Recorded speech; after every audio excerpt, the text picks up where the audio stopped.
Welcome back to Exhausted Reviews, where I'm exhausted and I make reviews. And we're going to be doing something a little different today. We're going to be talking about a cartoon. Now, I know what you're thinking. My Adventures with Superman, that's a cartoon. Yeah, I just said that. Let's move on to the review. So, the first thing I should say about the show is for the most part, it's pretty good. I think it does a really good job of adapting Superman to screen, and I think it does a very good job of showing his powers. The character design for the most part, I like. And the animation is a bit choppy, but overall, good show. If that's what you're looking for, then go watch this show. But for those of you who've already seen the show, stick around because we're going to be talking about this episode. And one of the first things I like about this iteration of Superman is what they're doing with his sort of mental block. How they're showing his eyes will get his eyes will glow with like Kryptonian power, and he'll get like a surge of Kryptonian energy flowing through his body, and I think that's a very good that's very cool. It adds a little bit of just visual flair to Superman, just to kind of make him more than just a man who flies. So I don't think it's literally there in the universe, but it is a nice signifier to the audience that Superman is like going beyond his limits or something like that, really engaging with himself. So Clark learns to fly, but at the same time he's also like, bro, like, how am I doing this? What am I? And then we cut to him, boom, adult Clark, first adult Clark, and he's kind of nervous. We see he breaks his alarm clock on accident when he gets out of bed. So he's kind of a nervous fellow. He's still, even though he's used to his powers, he still kind of is letting them. He's still not very used to showing them. So he doesn't really have good control of them since he doesn't really practice with them. So being nervous, of course, he would break his thing. Then we have, boom, hot Lois Lane. I know people are gonna say, "Oh, Lois Lane, they made her tan. Oh, why? Why did they make her tan?" Nope. Fuck you guys. She is perfect and beautiful. We need more tan tomboys in anime. That's like my favorite gender. Gotta be one of my favorite genders. So definitely put more of those in this show. Jimmy Olsen is black. I don't see why people care. It's not like Jimmy Olsen was like nobody's favorite character is Jimmy Olsen, and in this show even Jimmy Olsen is like he's more of just like a comic relief. He has a few moments, but nothing all that serious. So they're instead of being this is before they're seasoned reporters, they're all interns, and Lois Lane wants to follow the story about robots. I think them being interns is it's not bad.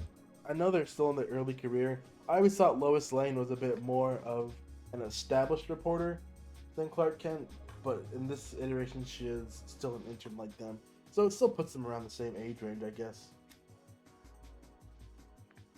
Would be so. I'm not sure actually how old they are, anyways. And then we have this funny little anime scene. Overall, the animation is pretty good. I like the character designs. For the most part, when the action is not very choppy, but there are a few scenes where it just does not look the best. Uh, we don't really have we don't actually know who this villain is in the first episode. Although you can kind of tell they're setting her up to be a real super villain, and I kind of like that about the show. But some of the setups they're doing, people are obviously mad about her because she's brown, but also it's a tan tomboy. So moving on, they ended up investigating the robots. Lois Lane has been going on this whole Lois Lane has been going on this whole episode about freaking. Hold up. Thought I heard someone knocking on my door, but I'm too socially awkward to go check. So we have Lois Lane has been trying to follow these robots, big spooky murder robots she somehow found out about, and it gets them in trouble. You know, Lois lies to Superman, to Clark Kent, saying that it was fine for him to be out. Then he gets a call from the boss saying, "Hey, you better get back here." So, this causes the first, and it actually feels, you know, sometimes a lot of things will do like the "you lied to me" and like kids movies or whatever, the liar reveal trope of like the where there's a really bad miscommunication and they have to split up. But I think that here you genuinely understand that like Lois Lane side, because she's a upbeat go-getter. She likes to get things done, and you understand Clark too, because I would not want to have my boss call me and say, "Bro, where the hell are you? I'm literally gonna fire you if you don't get back right now." So, anyways, we get the I forgot about the kid crew. There was a little kid crew that Lois Lane was talking to. Her street reporters are actual children, which was, it was a cute scene. It was a fun scene. So he tells her that she's being attacked, and he pulls up and uses his Superman powers. The fight scene, well, there's a fight scene versus the robots. He beats one of them by pulling out the middle, and he has to throw on a. He doesn't actually have the suit yet. He's not Superman, so he's basically just fighting in a uniform for a dock worker that he found. And he takes on the first robot, and this lady sends a bunch more after him. Lois is able to get into the fight and actually assist Superman, turning off from the robots.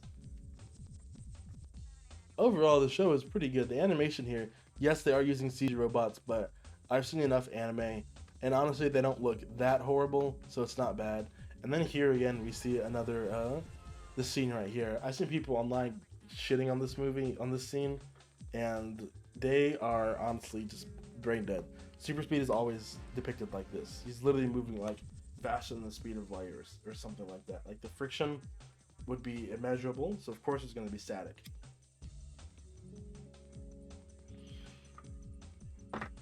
So he's able to, boom, he flies so fast they have to show it 3 times, and he's able to completely dismantle and destroy the robot.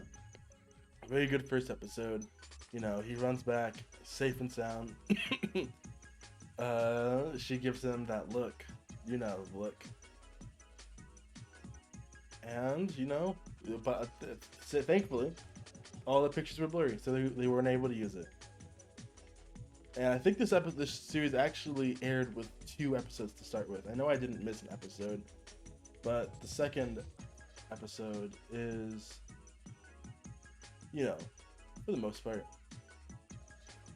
it's a bit more superhero or Superman origin story. We get the Superman origin story, him finding the pod for the first time. We get him back in his office with Tomboy Lois Lane, helps them start. Basically, he gets them an office in the mailroom that nobody used.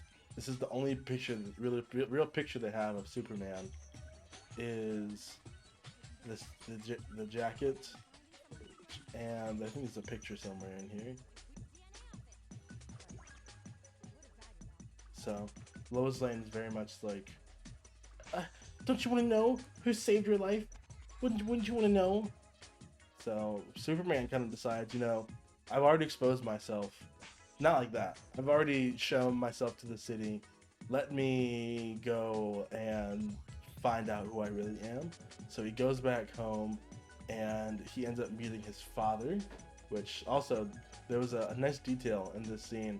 While Jimmy and Lois Lane are out looking for the bomb parts, when they first walk in, I'm trying to find this. I'm not using an official player per se for this section, but basically before they even walk into the cave, before they even walk into this place, you see a bomb strapped to the ceiling. So there's a bomb there, and then Superman gets his origin story delivered to him. He sees Krypton leaving. He sees his dad. They do have good scene where he says, "I don't even know where you are," and then his dad shows him his memory and shows him Krypton exploding. And then we get a super cool, very epic Superman transformation scene where he's gifted his suit. We get a very cool Sailor Moon-esque transformation scene, which I can't seem to find any clips of. There we go. That's the feat. That's all you're getting from me. That's all Warner Bros. Is getting from me with their intense copyright. I probably won't even. I won't even know if I'll do this one. If it doesn't get copywritten, then it'll definitely come back. But as far as this show goes, it's pretty good. I was kind of watching this and like just going off the color scheme, I was like, and right here, I was like, dude, is that Slade? He's literally played by Jerry from Rick and Morty. So I was kind of confused. It's like, dude, is that Slade? And then this villain, eventually, the main girl from the last episode, the villain, she shows herself to be Livewire. A Livewire in the comics is usually all blue, so people were big mad when she went, when she is tan or whatever. But I think there actually are some scenes when she's overloading. Yeah, like right here. There are scenes where she's overloading where she is all blue like in the cartoon. So I don't know why people were mad. Also, I thought it was funny that, and there's a scene where Slade is using like stun batons to fight her. And then so she has electric powers, and the stun baton takes out the electric pack. I just thought it was funny. They're fighting electric with electric. Slade gets away, captures Livewire, I believe, and then we have a cute scene with Superman Lois. Very cute. If you guys, I really need that Superman and Lois show to come back on HBO because I'm definitely looking forward to watching that. Definitely want to watch that. And now we have Amanda Waller, and that looks like it's the only other Asian guy in the show. So I'm assuming that's going to be General Ross. So Slade is already, the way they're building up the show is very cool. To very naturally introduce Slade Wilson, aka Deathstroke, Amanda Waller, and potentially General Ross, all into the same motorcycles. Am I right? All in the same episode, in the same universe. So we're definitely filling out the rogues gallery. Deathstroke isn't even a Superman villain, and he's here. So love to see it. Really glad to see them lean into the sci-fi element of things too. They said the show was going to be more sci-fi based. So, and it really feels like that. There's no like magic. There's Livewire got her powers from like technology, and even her transformation sequence was powered by technology. So we've got some cool stuff going on, some cool things happening, a lot of cool characters, some fun moments, and the show overall is just very lighthearted and very fun. And I think it's so far it's doing a pretty good job of adapting the Superman mythos. Hopefully it is a good show and we can get a whole new little universe of Justice League shows, just like how in the 90s there was the Superman cartoon, and then we got the Justice League cartoon, and those were sick. Justice League Unlimited, and then we got Batman Beyond in the same universe. Dog, come on. You're gonna tell me those shows aren't peak like DC, peak comic book television? They're pretty hardcore. So if you guys like My Adventures with Superman and you thought it was a good show, let me know if you want me to watch more. I liked it. I thought it was good. I'm done to watch more. Leave a comment, and hope you guys have a beautiful day. See ya.